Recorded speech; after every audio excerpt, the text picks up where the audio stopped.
Hello అండి, myself Priyanka. Welcome to my channel learn with Priyanka. ఈరోజు మనం గొడగూచి అనే పాఠ్యాన్ని గురించి తెలుసుకుందాం. మొదటిగా కవి పరిచయం. గొడగూచి అనే పాఠ్యాన్ని పాల్కురికి సోమనాథుడు రచించారు. సోమనాథుడు 12-13 శతాబ్దాల నాటివాడు. ఈయన వరంగల్ సమీపంలోని పాల్కురికి అనే గ్రామంలో శ్రీయాదేవి, విష్ణురామదేవుడు అనే దంపతులకు జన్మించారు.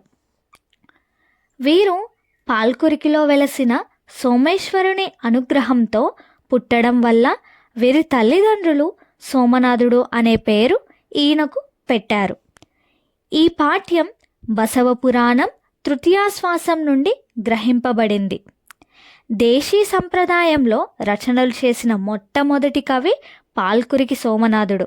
వీరి రచనలన్నీ అచ్చతెలుగులో ఎంతో సరళంగా పామరులకు సైతం అర్థమవుతాయి. ఈయన తెలుగు, కన్నడ, సంస్కృత భాషల్లో బహుభాషా కోవిదుడు. రచనలు: బసవ పురాణం, పండితారాధ్య చరిత్ర వీరి రచనల్లో ప్రముఖమైనవి. ఇవే కాక అనుభవసారం, వృషాధిప శతకం, చతుర్వేదసారం, పంచకాలు, అష్టకాలు మొదలుగునవి ఎన్నో రచించాడు. వీరి రచనా శైలి: సోమన రచనలలో సరళత్వము, గంభీరత, సౌందర్యము, మాధుర్యము, తెలుగు పదాలు, సంస్కృత పదాలు సమానంగా కనిపిస్తాయి. సోమన పాత్ర సృష్టి అద్భుతమైంది, అపూర్వమైంది. అంటే ఆయన రాసినటువంటి పాత్రను మనం సజీవంగా ఊహించుకోగలం. అటువంటిది వీరి రచనా విధానం. అలానే పాత్రలను సృష్టించడంలో, పాత్రల యొక్క ముగ్ధత్వాన్ని ప్రదర్శించడంలో సోమనను మించిన కవి లేరు. కథా సారాంశం: గొడగూచి అనే పాఠ్యాన్ని పాల్కురికి సోమనాథుడు రచించారు.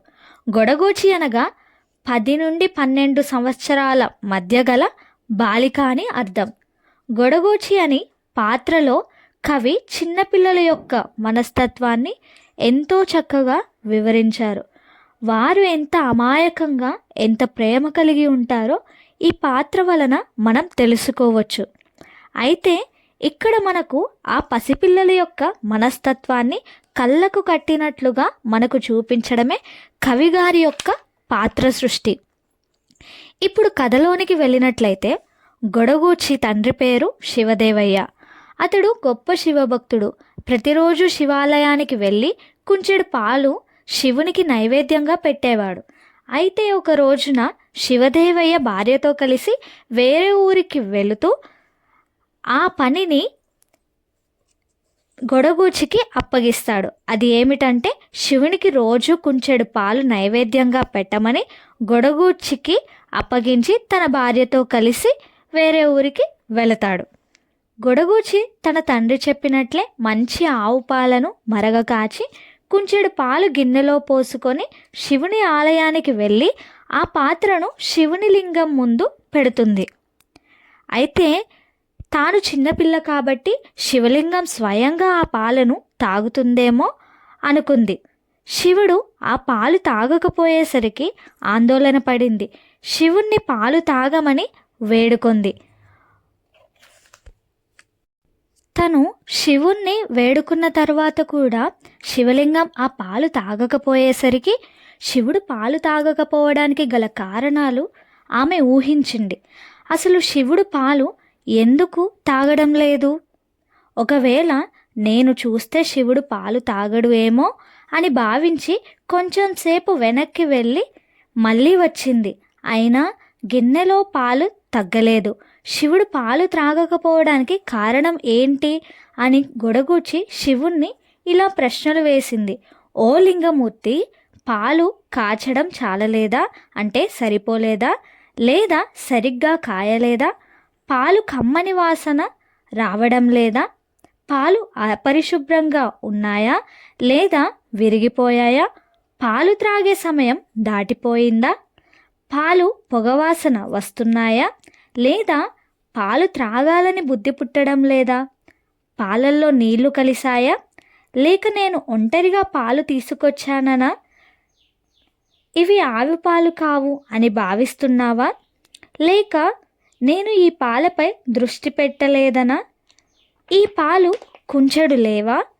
లేదా నేను ఈ పాలను తెచ్చేటప్పుడు ఎవరైనా చూశారని తాగట్లేదా? ఈ విధంగా అమాయకంతో గొడగూచి శివలింగాన్ని ఎన్నో ప్రశ్నలు వేసింది. అంతగా ఆకలి లేకపోతే కొంచెమైనా తాగమని ఎంతో బ్రతిమలాడింది. అయినప్పటికీ తాగకపోయేసరికి శివుణ్ణి ఎంతగానో బ్రతిమలాడింది, కోప్పడింది, అరచింది, తన కాళ్ళను నేలపై తటించింది. పాలు తాగకపోతే తన వాళ్ళు తనను చంపేస్తారని, దానికన్నా ముందు నేనే చనిపోతానని శివలింగంపై తన తలను పెట్టి బాదుకోవడానికి సిద్ధపడుతుంది. ఇక ఆమె ముగ్ధత్వాన్ని, ఆ పసితనాన్ని చూసి శివుడు జాలిపడి పాలు తాగుతాడు. అప్పుడు గొడగూచి సంతోషపడి, నేను చిన్నపిల్లలని ఇంత ఏడిపిస్తావా అంటుంది.